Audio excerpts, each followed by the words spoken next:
Okay, good evening and welcome to the Torah studies. We begin this week a new book, the book of Devarim, the fifth book of the Torah, Deuteronomy. And the topic we're discussing tonight is the Holy Land, the Holy People. Israel is on the news, especially lately, but it's always been on the news. Look on the map, you see a tiny little dot, and yet it dominates the news all over the world. And the Jewish people have a connection, have a emotional connection to the land of Israel. And the question is why? Why are we so connected to the land, to the Holy Land, the land of Israel? I mean, there's the obvious answer. Of course, it is the land of our ancestors.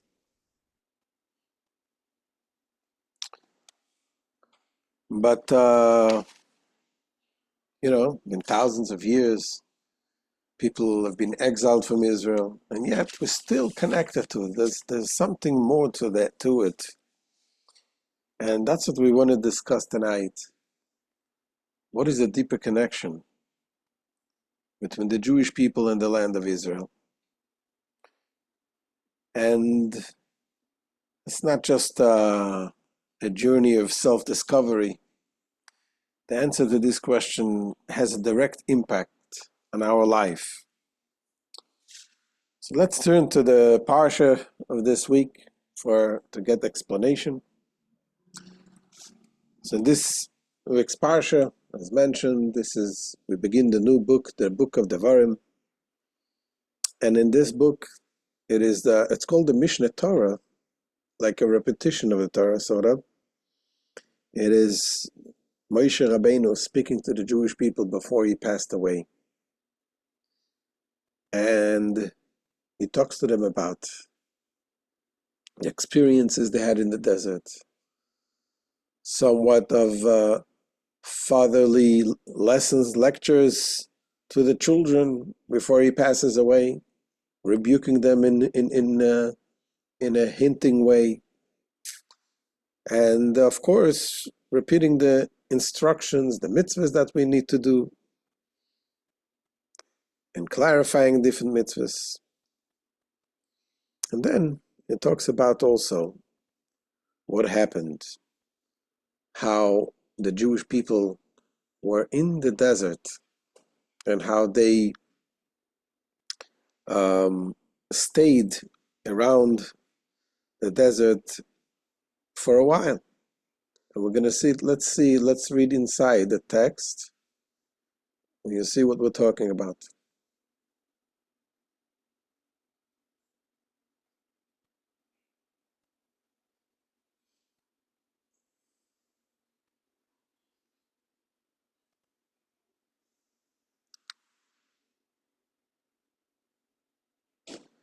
So right in the beginning of the Torah, of the book of Devarim, says, these are the words that Moses spoke to all Israel on the side of the Jordan, in the desert, in the plain, opposite the Sea of Reeds, between Paran and Tophel and Lavan and Chatzeres and Di Zahav.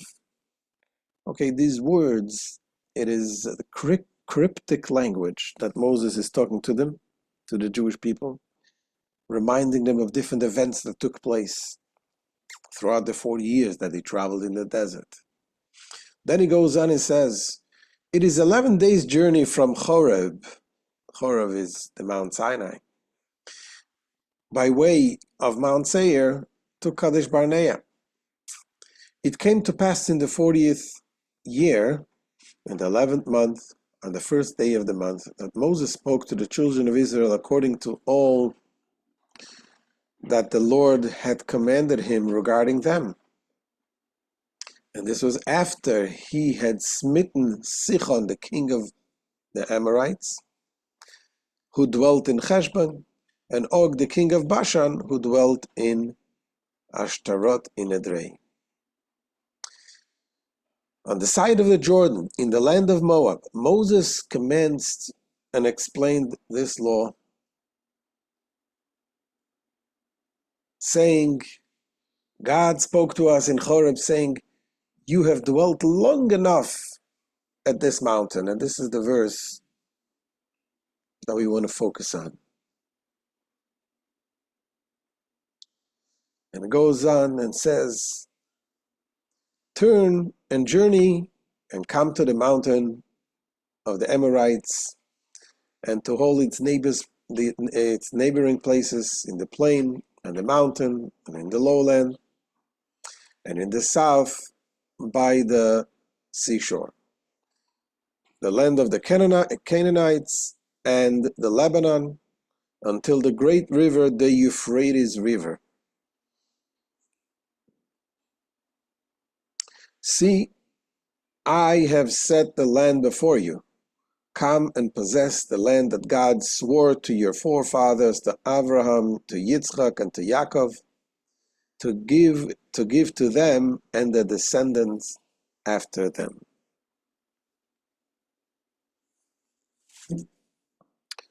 All right. So, as we said, these verses contain more than meets the eye. A lot of them is cryptic. And when he spoke about, God spoke, he's saying in verse 6, you have dwelt long enough at Mount Seir. Rashi comments, and it says, what does it mean? That he's saying the Jewish people, you dwelt long enough on the Mount Horeb, meaning by the Mount Sinai. Says Rashi, you have dwelt long enough. He has given you much greatness and reward for having dwelt at this mountain. You made a tabernacle, a menorah, and other sacred vessels, the vessels of the temple. You received the Torah. You appointed courts and hierarchies of leaders. So Moshe Rabbeinu, Moses, is telling the Jewish people, this is, keep in mind, this is after 40 years in desert. After the 40 years in the desert, Moshe Rabbeinu is telling them, listen, this is what happened. You've so long, you've traveled. And why were they traveling for 40 years? So we know the story. It was because of the sin of the spies, when the Jewish people cried for no reason. I mean, you know the story, we're not going to go into this now. But for that reason, the Jewish people were destined to travel in the desert for 40 years. However, here Moshe Rabbeinu is telling them that before this happened, when they left Egypt, before anything happened, the story of the spies didn't happen right after they left Egypt. It happened about 2 years later. What happened in these 2 years? If they left Egypt, why didn't they go right away into the land of Israel? Why did Moses lead them right away? And here Moses is telling clearly, you have dwelt long enough at the Mount Sinai. So what did they do over there? They received the Torah. They built a tabernacle, a temple for Hashem. They established they appointed the courts and so on. Couldn't they do all of this in the Holy Land in Israel? Wouldn't it be better to have the Torah given in Jerusalem and the Mount and the Temple Mount or something? I mean, all of this, what they did for these 2 years in the desert, that could have been done in Israel, in the Holy Land. So why did they wait? Why did they wait all these 2 years? Why did they have to establish all of this? The building the temple, the receiving the Torah, appointing the courts, all of this was done in the desert. So that's the question. Why didn't they enter right away? So To answer this question, we want to talk a little bit about what is it, why do people need what makes a nation identify with their land? Nations identify with their land. There is different nations. They have different lands. So how did it come about? So that even in the Torah, it gives us an example. The Torah talks about the original nations that came about. This is from Genesis. It says, "For these, the islands of the nations separated in their lands, each one to their language, according to their families, in their nations." So there was nations of that. So to become a nation, what made the people to become a nation? People who lived in one place.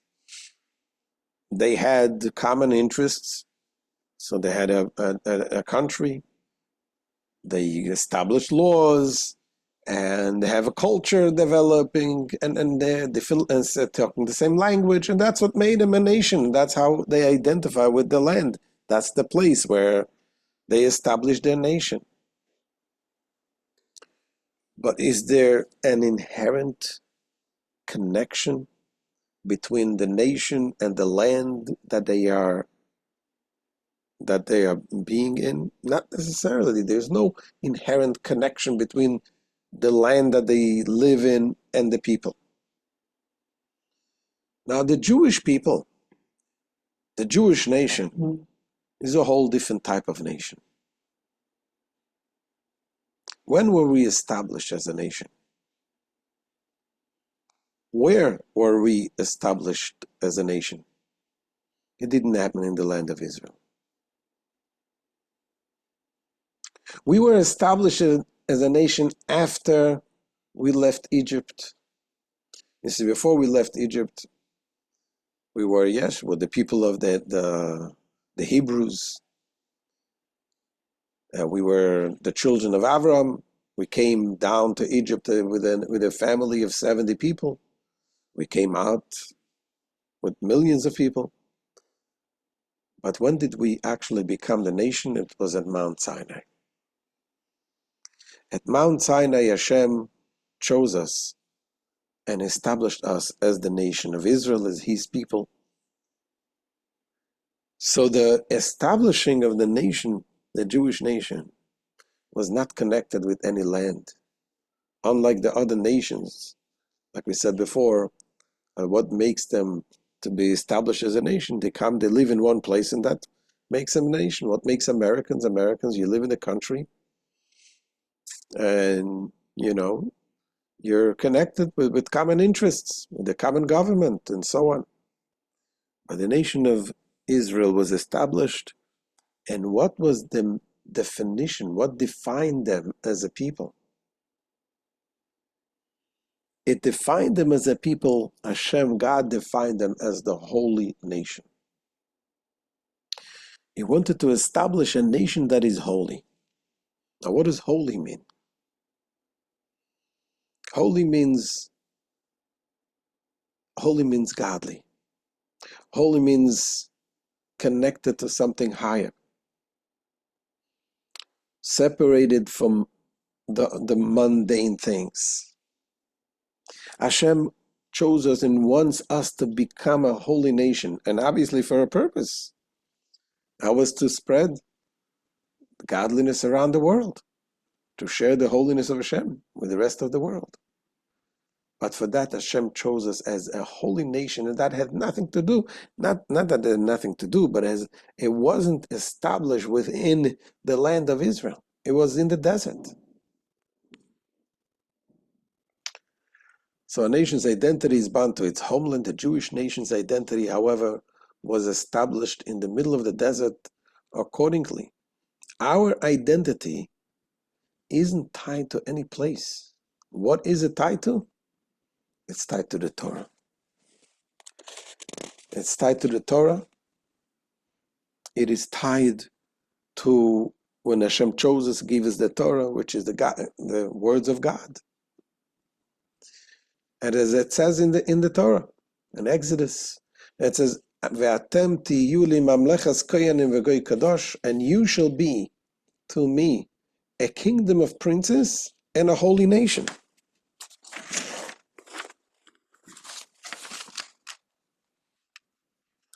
Of course, we have also traditions, cultures, language, and so on, but all based on our identity as Jews.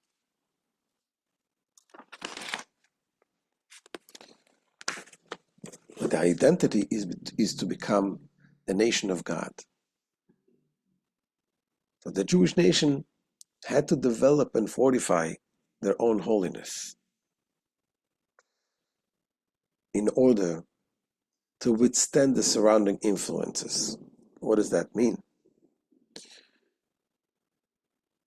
To be able to hold on to this identity as a holy nation, the holiness of the nation, that itself is a very sensitive thing.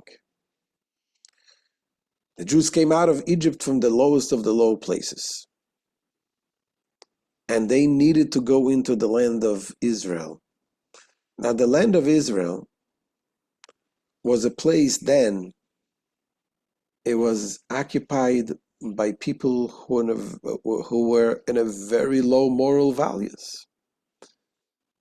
And the danger of going there before the Jewish people are really strongly established as the holy nation, connected to the Torah, that would be a danger for them to go in right away. The danger would be to be lost and to be influenced by the nations that dwelt there and lose that deep connection with Hashem. You see, this is the reason why the Jewish people, they needed to establish themselves in the desert, to establish their identity with the Torah, their connection with God. And that was done while in the desert. They were then receiving the Torah from God. They were building the temple, the holy temple, which God placed his presence in this physical world, in this temple. And they needed to establish the courts and the rabbis, the leaders, to lead them, to direct them, to help them stay connected, with Hashem. As the Torah says, "Kedoshim tiyu ki kodesh ani." You shall be holy, for I, God, am holy. Whereas the Medrash, commenting on this verse, puts it, says, God places his holiness upon us. Says the Medrash, you shall be holy. Why? For I have attached you to my hip. As the verse states, as the belt is attached to the hip of man, therefore you shall be holy, for I, God, am holy. God told the Jewish people, I am not like a human king. An ordinary person is not allowed to carry the king's name. By contrast, God is called holy, as the verse states, holy, holy, holy, the Lord of hosts. And for the Lord of hosts is holy, the Jewish people are also called holy. As the verse states, you shall be holy. And this is what you needed to have for this to happen. There must be a space in the physical world. For that, Hashem commanded them, told them to build a tabernacle. In the tabernacle, there was the Holy of Holies. As you can see here in the picture, this is the picture of the Holy Ark, and on top of it, the cherub that says this was the place where the holiness of Hashem dwelt in this physical world, in the Holy Temple. So the Mishkan was built as a physical place for God's holiness to be manifest. That was step number one. As the Rebbe says, The main component of a holy nation is, as the verse states, you shall be holy, for I God am holy. A nation must be holy because God, who is holy, is present in their midst. The Jewish nation made a mishkan, a tabernacle, a dwelling place for Hashem, so that there would be a fixed location for God's holy presence. So that's the step number one. What they did is to establish a place for Hashem to dwell among them. And step number two was to live a holy life. And to live a holy life means that the entire life, every part of our life, every aspect of our life should be godly. We learned in the Tanya yesterday, as being connected with Hashem means that every aspect of our day we should act godly.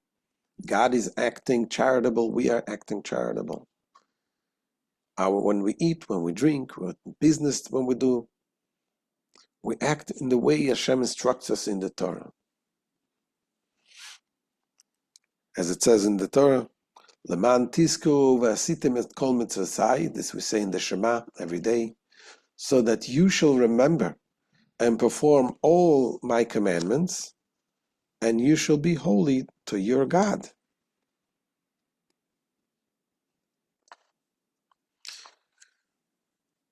So remembering, and more importantly, performing the commandments makes us holy. Rabbeinu Bechaya, he expands on this idea in his discussion on the mitzvah of tzitzis. And he says as follows. He says, a popular idea teaches that the holiness of the Jewish nation hinges upon the mitzvahs.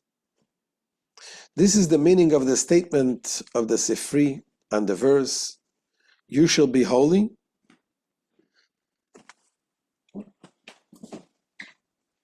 This refers to the holiness of mitzvahs. The commandments are the primary source of our holiness. And it is for this reason that our sages instituted the blessing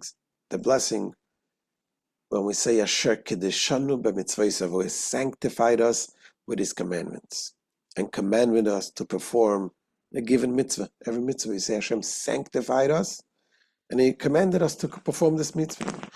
It is because of the mitzvah that the Jewish nation was branded the holy nation. At Mount Sinai, we were branded as a holy nation. As the verse states, and you shall be to me a kingdom of princes and a holy nation.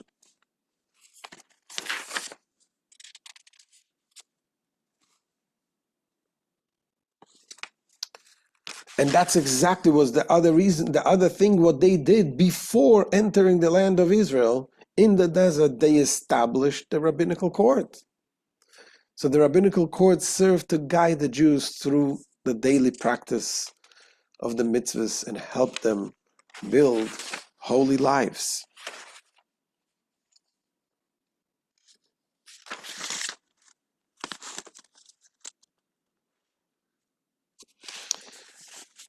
And that happened also throughout the days when they came into Israel to live the holy life.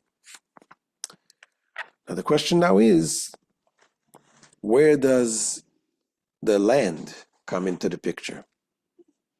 We said the land of Israel is also called the Holy Land. I mean, to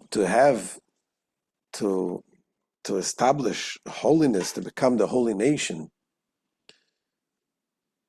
couldn't it be anywhere? I mean, we did it in the desert.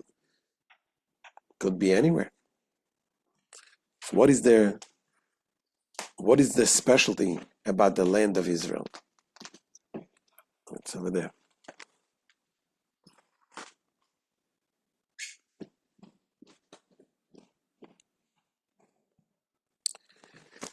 So the land of Israel, when we're saying the land of Israel is called the Holy Land, why is it called the Holy Land? You could think of many reasons. The Holy Land, maybe because it had a holy temple, maybe because the Jewish people are there. But the truth of the matter is, the land of Israel itself is inherently holy. Hashem chose this land. Besides the fact what it says, that this was the place where Adam was created. This was the place where Hashem created the established entire world from that place. This is the microcosm of the entire world, is the land of Israel. But this is also the land that Hashem chose.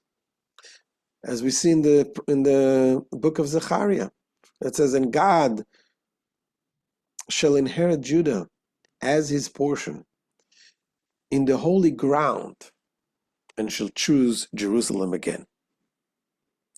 We see similarly when Yehoshua, when he came into Israel, he met the angel.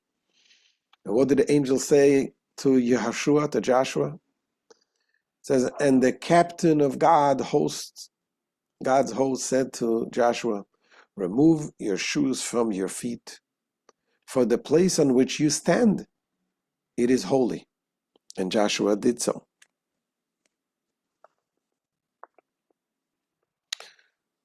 So the land of Israel is not just another place on planet Earth, which just so happens to be the homeland of the Jewish nation and the Holy Temple. It is the Holy Land. It is designated the environment for holy living. That is why, coming into the land of Israel,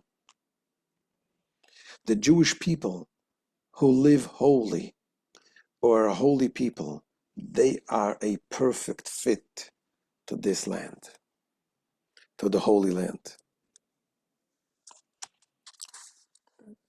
The Shiloh HaKadosh says, Rabbi Yeshayahu Alevi Horowitz, that the holier the site, the holier we should behave.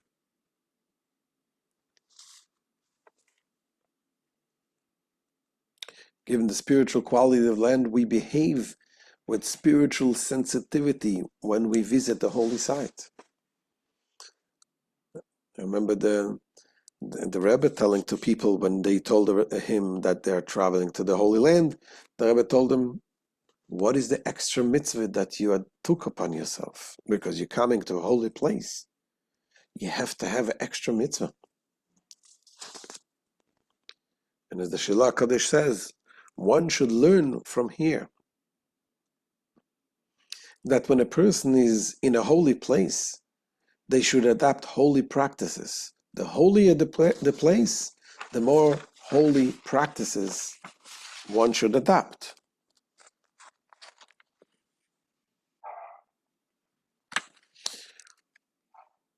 Now, the holiness of Israel, if you take a tour and you come to Israel, if you don't have the understanding, the background of what we are talking about, you don't see the holiness. So it looks like a nice, beautiful country. But you see the holiness, you don't see it.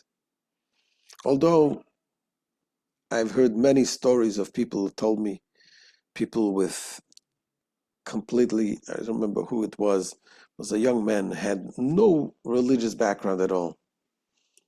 And he said when he came to the Western Wall, he doesn't know what happened to him. He just started crying and he couldn't stop. He couldn't explain it. What is it? It is the holiness of the place that subconsciously the neshama, the soul, feels it.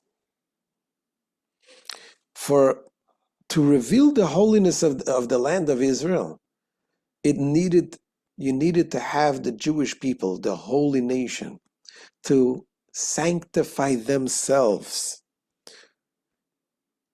The onus is on us to bring out its holiness. And that was the preparation when the Jews prepared themselves in the desert.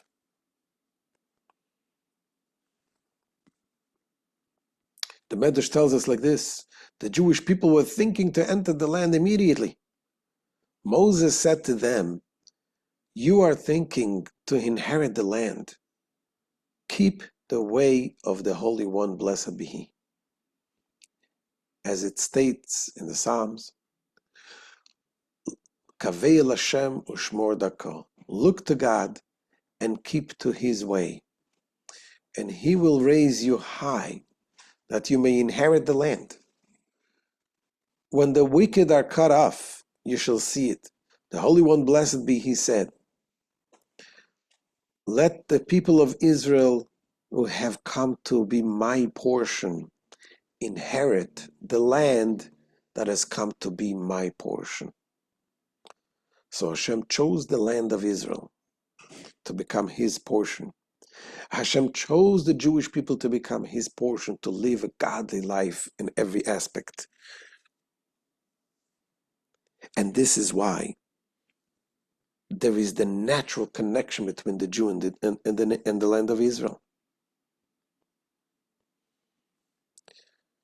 So it's not that we got the land as a reward for keeping the mitzvahs, or that we had to earn it. The land of Israel is our birthright, promised by God to our forefathers, Avram, Yitzchak, and Yaakov. We don't need to do anything to ensure that we receive it. However, what we did need is to be worthy inhabitants of it, a holy land. To be worthy to inhabit the holy land, we first had to establish that we were a holy nation. Once we did that, we were ready to move into the land of Israel.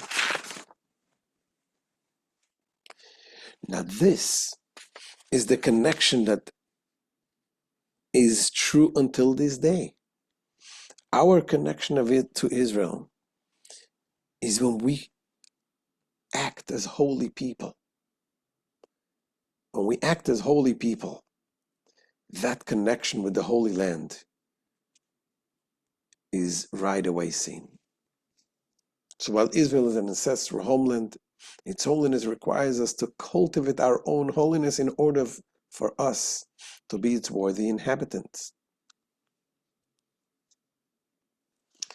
And our connection to Israel is based on our spiritual life. By fully embodying our identity as a holy nation, we demonstrate our intrinsic connection to the Holy Land. As the Rebbe says, when one doesn't accept Jewish proofs that the land of Israel is the Holy Land, talking about the Holy Land, says the Rebbe, we can tell them to travel around the world and ask any of the nations of the world what this land is called, and they will discover that every nation refers to it in their language as the Holy Land, whether in English, Russian, etc. Any language, the whole world knows that this is the Holy Land.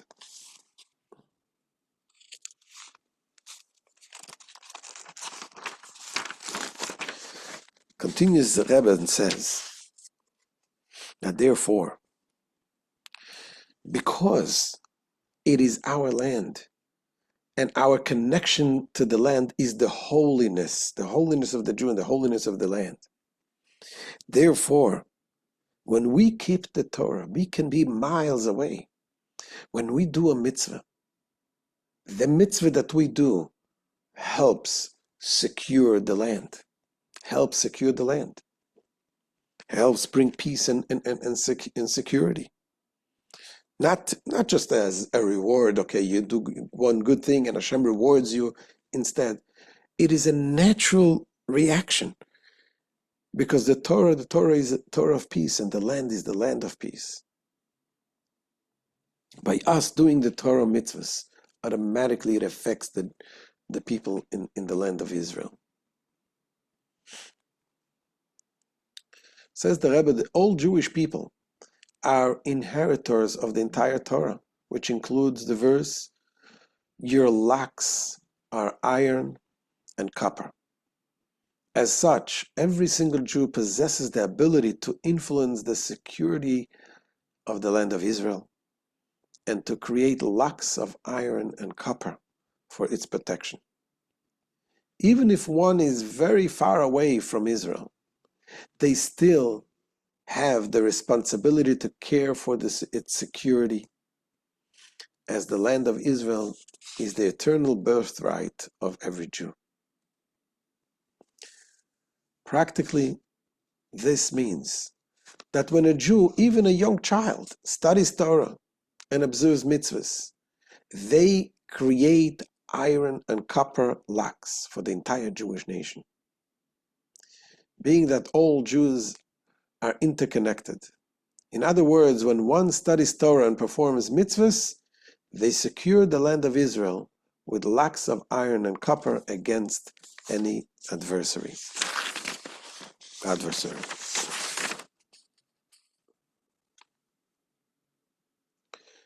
When a Jew increases their study of Torah and observance of commandments, God, the commander-in-chief of the Jewish nation, collects all the Torah and mitzvahs and puts them in storage, and subsequently distributes them wherever they are needed. Thus, in any place where there are Jews, these Torah and mitzvahs create iron and copper locks for their protection.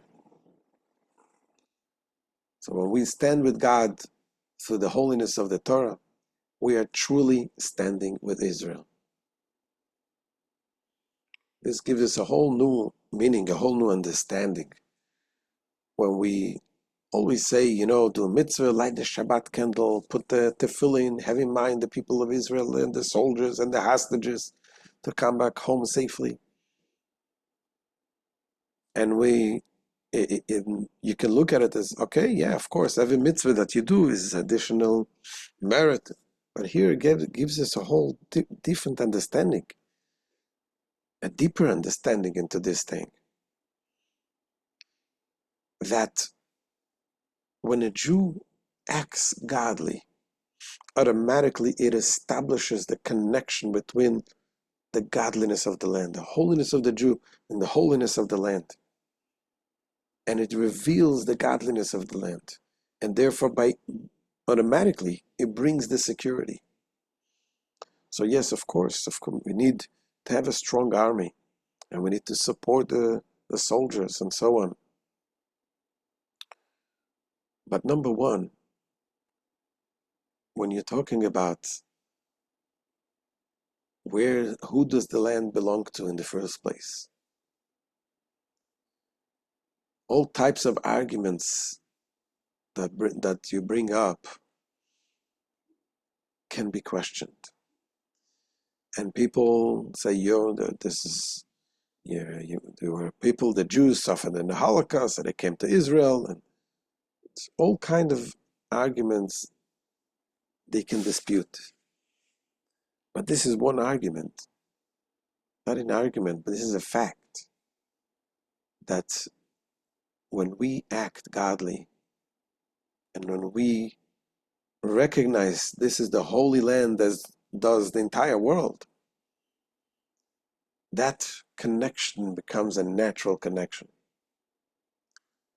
The connection between the Jewish people and the land of Israel. And therefore our acts also. So when people in Israel, there is the controversy about people who don't go to the army, they instead study the Torah. So without the basic understanding what we just discussed, it sounds unfair. But when you see the deeper connection between us and the land of Israel, you realize that we must have people to sit and study Torah.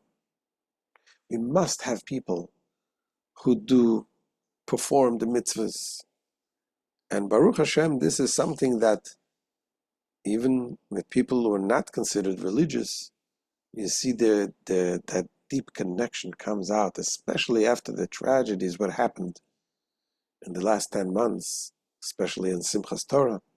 It aroused such a powerful unity among the people and such a powerful connection, a deeply spiritual connection that was strengthened. And that only keeps going stronger and stronger. And may Hashem help that this connection will lead to the ultimate peace that we all need. We need a peace in Israel, which in turn will be the peace in the entire world. Ultimately, that connection is revealed through the coming of Mashiach. Let's hope it happens very soon. Amen.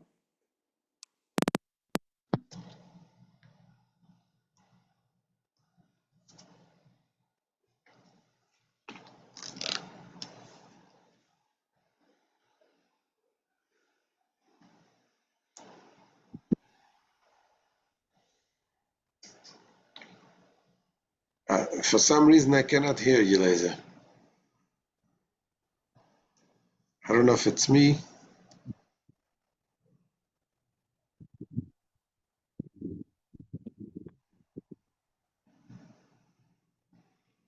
Can you hear me now? Oh, yes. Now I can hear you.